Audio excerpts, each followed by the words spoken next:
How to fix Instagram Reels quality. Hello guys, in today's video I'm gonna show you how to fix Instagram Reels quality problem easy and fast.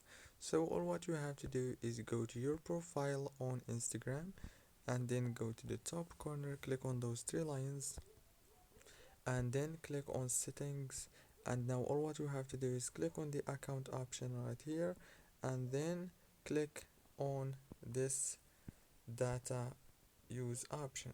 Click on it like this and make sure to turn it off like this.